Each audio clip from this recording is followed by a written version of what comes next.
Of course, one of the great ongoing battles in the war between the sexes is that regarding toilet seat etiquette. Women believe that we should take a second and put it down. Men believe that you should look before you leap. However, my mother has managed to strike a rather definitive blow in this particular battle. Take note, ladies. In her home, what she has done is she has covered all of the lids and seats of her toilets in the fluffiest, frilliest, puffiest toilet seat cozies that she can find. And then she has crowded the back of the toilet with all sorts of candles and knickknacks. As a result, the seats don't stay up. You lift them up, they fall right back down. Whenever I go home, I have to pee like this. This is not a natural position to urinate from while one is sober. So I tried to get my father to, advocate on behalf of men, but they've been married for 40 years, so he's just like, quite frankly, son, I'm just tired. Really. I kind of enjoy sitting down now. It's a nice break in the day. I can see why women like it, honestly. It's kind of nice.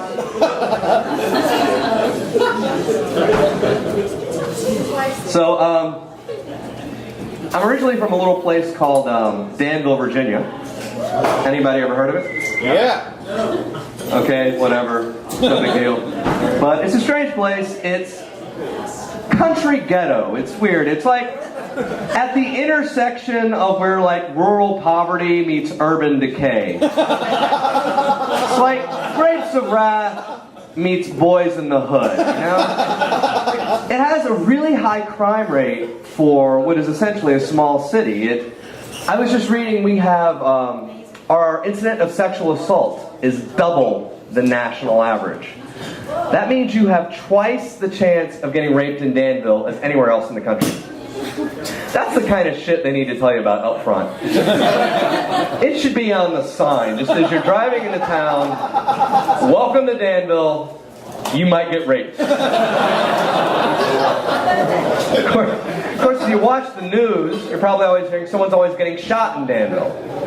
Because, I think that, remember when Obama was caught on tape a few years back talking about how in impoverished areas people cling to God and cling to their guns?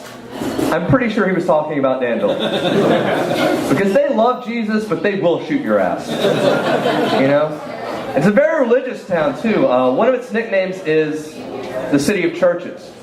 Because we have more churches per square mile than any other city in Virginia. And I myself was raised Pentecostal holiness. If you're not familiar with what that's like, it's kind of like, imagine the stereotype of a black church, only without any of the joy. And a lot more guilt and shame. Kind of what it was like. But I grew up around these people that, they prayed way too much, there's nothing wrong with praying over something significant like what happened in Oklahoma a few weeks back. That's what you should pray about. But these are people who, if they were stuck in traffic a little too long, would be like, Heavenly Father, please let this minor traffic inconvenience pass from my cup. And it's like they couldn't make the smallest decisions without consulting the Almighty. It's like, Heavenly Father, while we are grateful for the bounty of fast food establishments for which you have provided for us, should we get Arby's or Taco Bell? And God is up in heaven screening their prayers just like, crap, it's Bob again. How about you make a fucking decision, Bob? I gave you free will for a reason, me damn it. So you wouldn't always be bugging me with this shit. Meanwhile, Bob's back down on earth. Heavenly Father, my web browser is running a little slow. If you could see it in your infinite wisdom to allow plugins. How about you stop looking at porn, Bob? I'm all-knowing. You really think I don't know what's in your browser history? Yeah, sure. I was going to help out these people over in Oklahoma here, but I guess since teensluts.com isn't loading fast enough for you, I can take a second out of my day. You know, how about you start praying to me regarding your crippling porn addiction? That might be more worthy of the attention of the Almighty. But I gotta admit that I'm mostly agnostic these days, in case you didn't tell. I think in order to have true faith, you have to see it with like the innocence of a child. Like just the other day, my friend's daughter Ava, she comes up to us and she says, "Mommy, my favorite character in the Bible is Jesus." So that's very sweet, but her mother takes a moment to correct her and says, "Actually, Ava, Jesus was not a fictional character. He was a real live person who lived many years ago." So Ava thinks about this a second and it's just like, "So you're saying that Jesus was not like SpongeBob?" Which is adorable, but I'm thinking, man, how much more awesome would church be if Jesus had lived in a pineapple under the sea? Or I would say we should be more like Jesus. I think Jesus should be more like SpongeBob. Get the kids into it. Give them a theme song like SpongeBob's, you know. "Oh, who lives in the desert in Galilee? It's Jesus, beard face. He died for the sins of you and me. It's Jesus, beard face." Heavenly Father, please forgive me for making up a song about you to the tune of the theme from SpongeBob SquarePants. Come on, that was pretty fucking funny, wasn't it? Fortunately for me, I do think that God has a sense of humor. I think He's up in heaven all the time, just looking down at us, just laughing, just like, "Oh, man, white people are straight up tripping, man." Because I don't think that God is white. I mean, He's played by Morgan Freeman in like every other movie. There's gotta be something to that, you know? And Jesus wasn't white either. I mean, He was born in the Middle East. He's probably brown. I mean, He's known for having a beard. So he's a Middle Eastern guy with a beard. When He comes back, I hope it's not by plane, because that guy is not getting through airport security. Not to mention immigration. I mean, a brown guy named Jesus, he is not getting into Arizona without papers. Last time we crucified Him, this time we just frisk Him. You know? Same basic pose.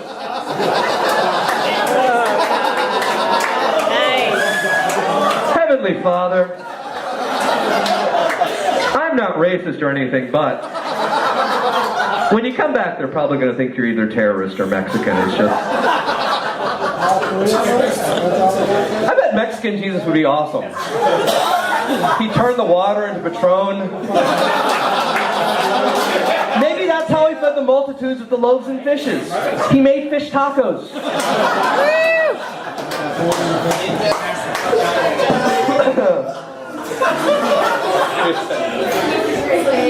No, I joke around about religion, but I do think that it has ultimately made me a good person.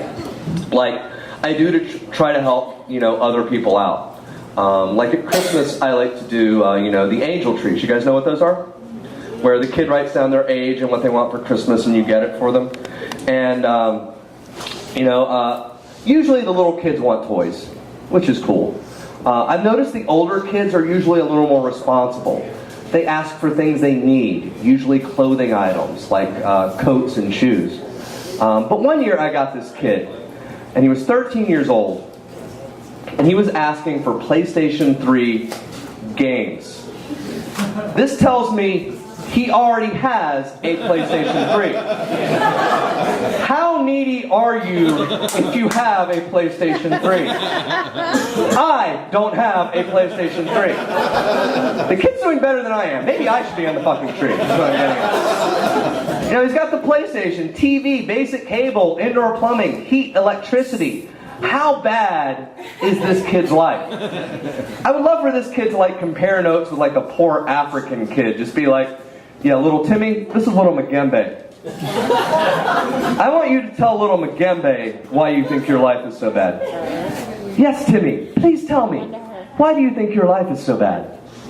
Oh, so you and your family have to live in a trailer. That's interesting, you see. My family and I, we live in a mud pit where our grass hut used to be before the floodwaters washed it away. Oh, and you have had nothing to eat for a week? But hot dogs? That is a coincidence because you see, just this week, my family and I, we ate an actual dog so that we would not starve. So you could not afford your Wi-Fi bill anymore and you had to downgrade to DSL. Well, you see, since we could not afford our basic medicines, our HIV was upgraded to AIDS.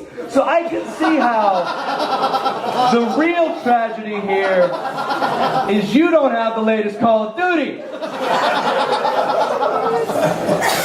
Anyway, I don't want to end on that joke, simply because a poor African kid with AIDS eating a dog in a ditch is kind of a dark place to go for a comedy show. So I'm going to do a little bit more. But first of all, I want to thank the other comedians you've seen tonight. Mikey the Greaser. Thank him. Yes. Emily, give it up for her again. I want to have her babies. I would let her impregnate me, is all I'm saying. Of course, Anthony, for putting on the show and keeping comedy alive in Blacksburg. Don't forget to keep your wait staff, and bartenders take good care of you guys. Thank you guys for supporting live comedy and coming out. Yeah. We do this every other week, so come out again in 2 weeks. And come out to see me again, because I get paid based on the door. But anyway, I've got a joke plan that I want to end on, but since we're already in a dark place, well, not with the AIDS and all, do you guys want to hear my Whitney Houston joke? I haven't done it in a while. Alright, so the thing that struck me when Whitney Houston died is that every few days, like after she died, a new report would find like more cocaine in her system, or in the hotel room, or the bathtub, or her luggage. It's like, here a little coke, there a little coke, everywhere some coke, I think what had happened is that Whitney Houston had become a being composed of like pure Colombian grade cocaine. Like that crack had like replaced carbon as the building block in her cellular structure. She didn't drown in that bathtub, she dissolved. And that's where bath salts come from. Alright.